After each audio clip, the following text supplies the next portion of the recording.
Bismillahirrahmanirrahim. Assalamualaikum warahmatullahi wabarakatuh. Selamat pagi Pak Ade dan teman-teman semuanya.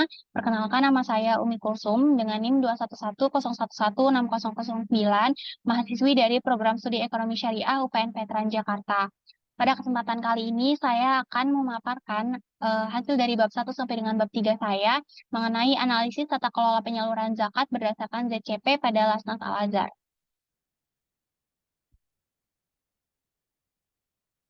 Dimulai dari latar belakang, Indonesia sebagai negara dengan jumlah umat muslim terbesar di dunia dengan perkiraan total penduduk mencapai 279.798.049 jiwa pada awal tahun 2024 memiliki potensi zakat yang sangat besar.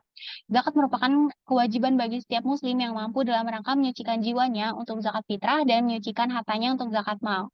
Dengan adanya potensi zakat yang besar di Indonesia, maka diperlukannya pengoptimalisasian terhadap kinerja pengelolaan zakat yang efisien. Oleh karena itu, pada tanggal 23 Mei tahun 2016 diperkenalkan sebuah standar pengelolaan zakat yang dikenal sebagai Zakat Core Principle atau ZCP, atau yang dikenal juga sebagai prinsip-prinsip inti zakat yang dimusyawarahkan dalam World Humanitarian Summit of United Nations yang diadakan di Istanbul, Turki. Di Indonesia sendiri masih terdapat kasus atau fenomena bahwa dana zakat tidak tersalurkan dengan optimal. Nah, salah satu kasusnya itu di mana mantan Ketua Basnas Tanjabtim ditetapkan sebagai tersangka karena telah terbukti melakukan korupsi dana zakat. Berdasarkan penyelidikan, dana tersebut digunakan untuk merenovasi pesantren dan digunakan bukan pada peruntukannya. Bendahara Basnas Tanjabtim juga ditetapkan sebagai tersangka karena mengeluarkan dana zakat yang tidak sesuai prosedur dan atas dasar perintah pimpinan saja. Maka dari itu dibutuhkannya ZCP atau prinsip-prinsip inti zakat untuk meningkatkan administrasi zakat sehingga berfungsi lebih efisien. Selanjutnya ada research gap. Yang pertama dari penelitian Efri Syamsul Bahri dan Zainul Arif pada tahun 2020. Dengan mengangkat judul analisis efektivitas penyaluran zakat pada rumah zakat menghasilkan hasil yang efektif di mana berdasarkan ZCP tingkat efektivitas penyaluran dalam 5 tahun terakhir yakni antara tahun 2015 sampai dengan 2019 sebagai 87% atau termasuk dalam kategori yang efektif. Lalu yang kedua, penelitian dari Muhammad Ilzam Harahap dan Nur Hayati pada tahun 2023 dengan judul analisis efektivitas penyaluran zakat menggunakan metode zakat core principles oleh Basnas Deli Serdang menghasilkan bahwa terjadi peningkatan signifikan pada tahun 2021 dan masuk dalam kategori sangat efektif berdasarkan ACR dari ZCP. Sementara pada tahun 2022, persentase penyaluran zakat kembali ke angka 85%, tetapi tetap dinilai efektif. Yang ketiga, penelitian dari Efril Syamsul Bahri dan Sabik Kumaini pada tahun 2020 dengan judul analisis efektivitas penyaluran zakat pada Badan Amil Zakat Nasional menghasilkan bahwa penyaluran zakat Basnas mencakup 8 asnaf dan berdasarkan ZCP tingkat efektivitas penyaluran selama 18 tahun beroperasi sebesar 90% atau termasuk dalam kategori yang high efektif. Novelty penelitian ini dalam beberapa penelitian terdahulu, analisis mengenai tata kelola penyaluran zakat berdasarkan ZCP dengan metode kualitatif belum banyak dilakukan. Penelitian yang berfokus pada metode kualitatif seperti wawancara mendalam atau analisis dokumen kurang dalam jumlahnya. Penelitian kualitatif dapat memberikan wawasan yang lebih mendalam tentang praktik tata kelola penyaluran zakat berdasarkan ZCP. Selain itu, kebanyakan peneliti sebelumnya menggunakan analisis SWOT dan hanya berfokus menganalisis satu program pendistribusian saja dan hanya melakukan penelitian ZCP pada aspek good annual governance. Selanjutnya ada rumusan masalah. Di sini ada 3. Yang pertama, bagaimana implementasi ZCP dalam tata kelola penyaluran zakat di Lasnas Al-Azhar. Lalu yang kedua, apakah terdapat perbedaan antara implementasi prinsip-prinsip ZCP dan praktik aktual dalam tata kelola penyaluran zakat di Lasnas Al-Azhar. Dan yang ketiga, bagaimana evaluasi terhadap transparansi, akuntabilitas, dan keadilan dalam penyaluran zakat di Lasnas Al-Azhar berdasarkan ZCP. Lalu selanjutnya terdapat tujuan penelitian. Yang pertama, mengetahui sejauh mana Lasnas Al-Azhar telah mengimplementasikan prinsip-prinsip inti zakat yang terkandung dalam ZCP dalam praktik penyaluran zakatnya. Yang kedua, mengetahui apakah terdapat perbedaan antara implementasi prinsip-prinsip ZCP dan praktik aktual dalam tata kelola penyaluran zakat di Lasnas Al-Azhar. Lalu yang ketiga, untuk mengevaluasi praktik penyaluran zakat yang dilakukan oleh Lasnas Al-Azhar dengan tujuan akhir untuk memberikan yang lebih baik tentang sejauh mana lembaga ini memenuhi standar transparansi, akuntabilitas, dan keadilan yang diharapkan dalam tata kelola zakat berdasarkan ZCP. Selanjutnya, terdapat manfaat penelitian. Dari aspek teoritis, penelitian ini akan memberikan kontribusi baru terhadap literatur mengenai pengelolaan zakat dengan memperdalam pemahaman tentang implementasi prinsip-prinsip inti zakat yang terkandung dalam ZCP pada konteks praktik pengelolaan dan penyaluran dana zakat. Hasil penelitian ini juga dapat digunakan sebagai dasar untuk pengembangan teori baru atau penyempurnaan teori yang ada dalam bidang pengelolaan zakat, khususnya terkait dengan prinsip-prinsip ZCP. Lalu, selanjutnya dalam aspek praktis, hasil penelitian ini akan memberikan dasar yang kuat untuk menyusun rekomendasi kebijakan atau perbaikan dalam praktik pengelolaan zakat di Lasnas Al-Azhar yang dapat membantu dalam meningkatkan kepatuhan terhadap prinsip-prinsip ZCP dan efektivitas penyaluran dana zakat. Penelitian ini juga dapat membantu Lasnas Al-Azhar untuk memperbaiki tata kelola penyaluran zakat mereka berdasarkan temuan dan rekomendasi yang diberikan, sehingga dapat meningkatkan kualitas layanan yang mereka berikan kepada mustahik dan masyarakat yang membutuhkan. Selanjutnya ada penelitian terdahulu. Di sini saya memasukkan 4 penelitian terdahulu. Yang pertama, penelitian dari Safinal dan Rialdi pada tahun 2021 dengan judul Implementasi Zakat Core Principles dalam Pendistribusian Zakat di Baitul Mal Kota Banda Aceh.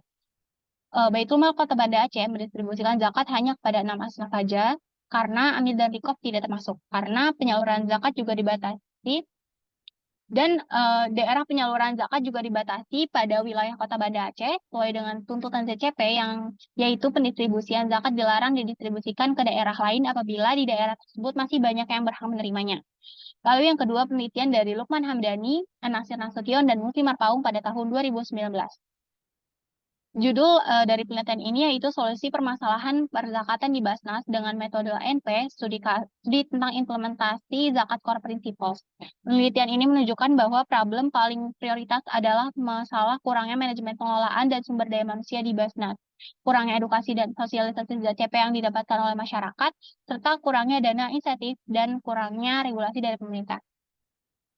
Lalu yang ketiga, penelitian dari Syarifah Nurjahan Syed Yusuf, Nurhani Dasanawi, Erlan Kagoni, Rifki Muhammad, Dalila Daud, dan Eli Suzana Kasim pada tahun 2024 dengan judul Examining Technology Improvement Procedural Application and Governance on the Effectiveness Zakat Distribution. Penelitian ini menunjukkan bahwa pemanfaatan teknologi khususnya sistem e-zakat dan penerapan tata kelola yang baik dapat meningkatkan efektivitas distribusi zakat secara signifikan.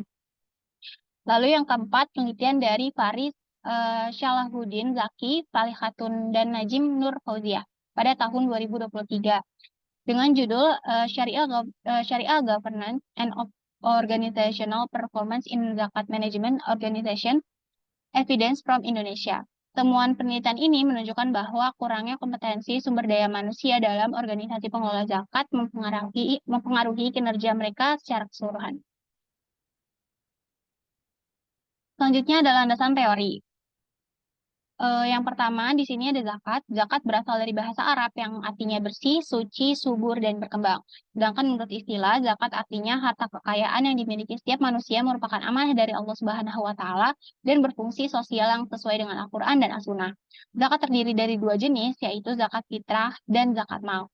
Zakat memiliki tujuan seperti mensucikan harta, mengangkat derajat fakir miskin, menghilangkan sifat kikir yang ada di dalam diri, untuk mensyukuri segala nikmat yang telah diberikan oleh Allah, dan untuk mengembangkan kekayaan batin, serta meningkatkan keimanan terhadap Allah Subhanahu wa Ta'ala. Terdapat 8 golongan yang berhak menerima zakat, yaitu fakir, miskin, amil, mu'alaf, hamba sahaya, gharimin, fisabilillah, dan ibnu sabil. Selanjutnya ada tata kelola penyaluran zakat. Tata kelola zakat atau good governance merupakan suatu proses yang mencakup serangkaian langkah dan prinsip dengan memperhatikan bagaimana cara organisasi zakat tersebut dikelola dan dijalankan, guna memberikan nilai tambah pada organisasi secara berkesinambungan berlandaskan peraturan dan norma yang berlaku. Aspek utama dalam penyaluran zakat adalah penetapan kriteria penerima, pengumpulan dana zakat, pengelolaan dana zakat, penyaluran zakat, pemantauan dan evaluasi, serta transparansi dan akuntabilitas. Lalu yang terakhir ada Zakat Core Principles atau ZCP. Zakat Core Principles merupakan pedoman zakat pengelolaan yang terbaru yang mulai diluncurkan pada tanggal 23 Mei 2016 di Istanbul, Turki. Pedoman Zakat Core Principles dibuat oleh Bank Indonesia yang bekerja sama dengan Basnas, Islamic Research, Islamic Development Bank, dan 11 negara yang ikut dalam International Working Group. Zakat Core Principles atau ZCP ini merupakan prinsip pengelolaan zakat yang terdiri dari 18 prinsip. Selanjutnya, objek penelitian. Objek dalam penelitian ini adalah tata kelola penyaluran zakat. Tata kelola penyaluran zakat mengacu pada proses dan struktur yang digunakan oleh lembaga pengelola zakat untuk mengelola dana zakat dengan baik. Lalu selanjutnya ada metodologi penelitian. Yang pertama, metode penelitian yang digunakan dalam penelitian ini adalah metode kualitatif dengan pengumpulan data melalui wawancara dan observasi. Lokasi penelitiannya itu di kantor operasional Lembaga Amil Zakat Nasional, Lasna Salazar. Lalu objek penelitiannya itu tata kelola penyaluran zakat. Subjek dalam penelitian ini akan menjadi fokus utama peneliti dalam pengumpulan data dan analisis. Lalu subjek penelitiannya ini Lembaga Amil Zakat Nasional Al-Azhar. Lalu sumber datanya terdapat dua dari penelitian ini, yaitu data primer yang didapat dari hasil wawancara dan observasi, serta data sekunder mengenai informasi seputar program penyaluran zakat dan penelitian terdahulu yang dapat diakses secara daring. Masih dalam metode penelitian, yaitu teknik pengumpulan dan pengolahan data, yaitu wawancara, observasi, dan dokumentasi. Lalu untuk teknik validasi datanya itu dilakukan dengan uji kredibilitas data, dan teknik analisa datanya ini menggunakan analisis naratif. Mungkin cukup sekian pemaparan dari hasil bab 1 sampai dengan bab 3 saya.